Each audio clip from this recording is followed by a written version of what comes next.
നമസ്കാരം. ആയാറാം ഗയാറാം ഇങ്ങനൊരു പ്രയോഗമുണ്ട്.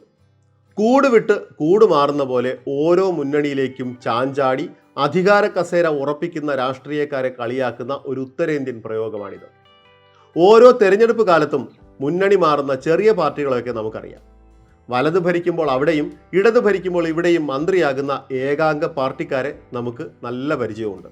എന്നാൽ അവരൊക്കെ ചെറുതാണ്, വലുതിവരാരുമല്ല. അത് കാണണമെങ്കിൽ അങ്ങ് ഉത്തരേന്ത്യയിലേക്ക്, പ്രത്യേകിച്ചും ബീഹാറിലേക്ക് പോകണം.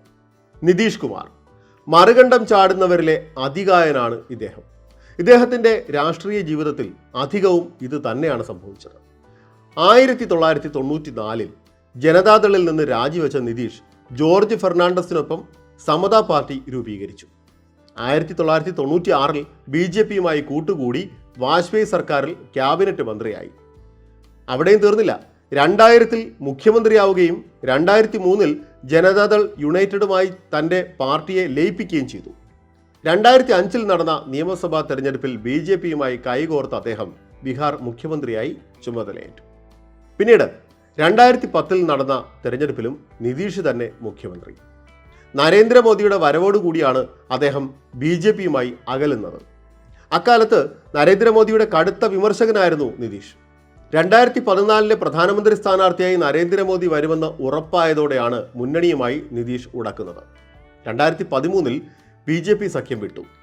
2014 അതായത് തൊട്ടടുത്ത വർഷം പൊതു തെരഞ്ഞെടുപ്പിൽ കനത്ത തിരിച്ചടിയേറ്റതോടെ അദ്ദേഹം മുഖ്യമന്ത്രി സ്ഥാനം രാജിവെച്ചു. നിതീഷ് വെറുതെ ഇരുന്നില്ല. അടുത്ത വർഷം അതായത് 2015 മഹാഗഡ്ബന്ധൻ എന്ന മഹാസഖ്യം രൂപീകരിക്കാൻ അദ്ദേഹം മുന്നിൽ നിന്നു. അതും കടുത്ത രാഷ്ട്രീയ എതിരാളിയായ ലാലു പ്രസാദ് യാദവിൻ്റെ RJDയുമായി കൈകോർത്തുകൊണ്ടായിരുന്നു ഈ അസാധാരണ നീക്കം. ആ വർഷം അവസാനം നടന്ന നിയമസഭാ തെരഞ്ഞെടുപ്പിൽ കോൺഗ്രസിനെയും ഇടതു പാർട്ടികളെയും ഒന്നിച്ചു ചേർത്തുള്ള മഹാഗഡ്ബന്ധൻ സഖ്യം ബീഹാറിലെ ഭരണം പിടിച്ചു. നിതീഷ് മുഖ്യമന്ത്രിയായും തേജസ്വി യാദവ് ഉപമുഖ്യമന്ത്രിയായും അധികാരമേറ്റു. എന്നാൽ ഈ സഖ്യം അധികകാലം നിലനിന്നില്ല. തേജസ്വി യാദവിനെതിരെ ഉയർന്ന അഴിമതി ആരോപണങ്ങൾ ഉയർത്തി അദ്ദേഹത്തോട് രാജിവെക്കാൻ നിതീഷ് ആവശ്യപ്പെട്ടു. സ്വാഭാവികമായും RJD ഇത് നിഷേധിക്കുകയും നിതീഷ് രാജിവെക്കുകയും ചെയ്തു. സ്വന്തം പ്രതിച്ഛായയും അധികാരവും നിലനിർത്താനുള്ള രാഷ്ട്രീയ തന്ത്രങ്ങൾ പയറ്റാൻ മടിയില്ലാത്ത നിതീഷ് ഉടനടി പ്രതിപക്ഷത്തുള്ള BJPയുമായി സഖ്യമുണ്ടാക്കി 2017 വീണ്ടും മുഖ്യമന്ത്രിയായി. നോക്കണേ, ഏത് മുന്നണിയിലേക്ക് മാറിയാലും ഏത് പാർട്ടി തൻ്റെ കൂടെ വന്നാലും മുഖ്യമന്ത്രി സ്ഥാനത്തിന് മാറ്റമില്ല, അത് നിതീഷ് തന്നെയായിരിക്കും. ഇങ്ങനെ നിരന്തരമായ മുന്നണി മാറ്റങ്ങൾ ജനതാദൾ യുണൈറ്റഡിൻ്റെ ജനപ്രീതി കുറച്ചു. 2020 തെരഞ്ഞെടുപ്പിൽ BJPക്ക് പിന്നിലായിരുന്നു ജനതാദളിൻ്റെ സ്ഥാനം. മുഖ്യമന്ത്രി സ്ഥാനം നിലനിർത്താനായെങ്കിലും തന്നെ നിയന്ത്രിക്കാൻ BJP നിരന്തരം ശ്രമിക്കുന്നത് നിതീഷിന് സഹിക്കാനായില്ല.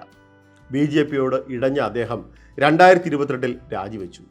വീണ്ടും മഹാസഖ്യത്തിൻ്റെ ഭാഗമായ നിതീഷ് വീണ്ടും മുഖ്യമന്ത്രിയായി ചുമതലയേറ്റു.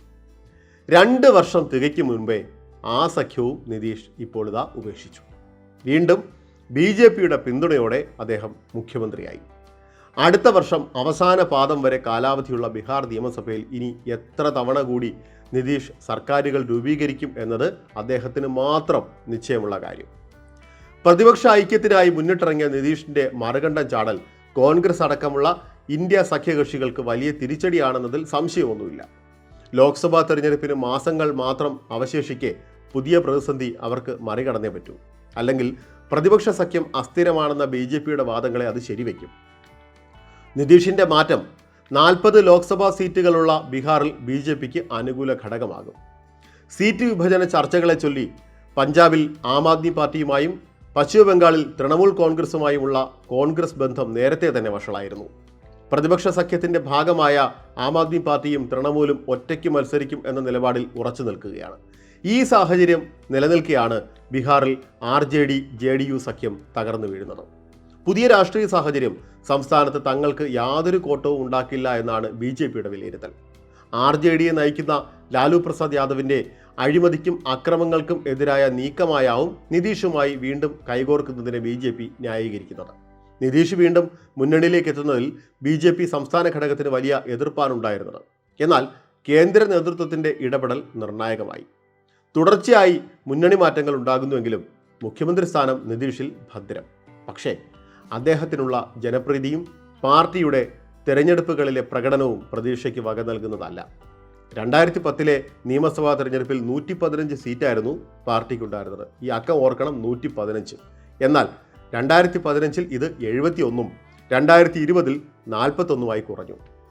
മുഖ്യമന്ത്രി കസേര ഉണ്ടെങ്കിലും നിയമസഭയിൽ മൂന്നാമത്തെ വലിയ കക്ഷി മാത്രമാണ് JDU. അംഗബലത്തിൽ മുന്നിലാണ് RJDയും BJPയും. സീറ്റ് നില നോക്കിയാൽ RJD 79, BJP 78, JDU 45 മാത്രം.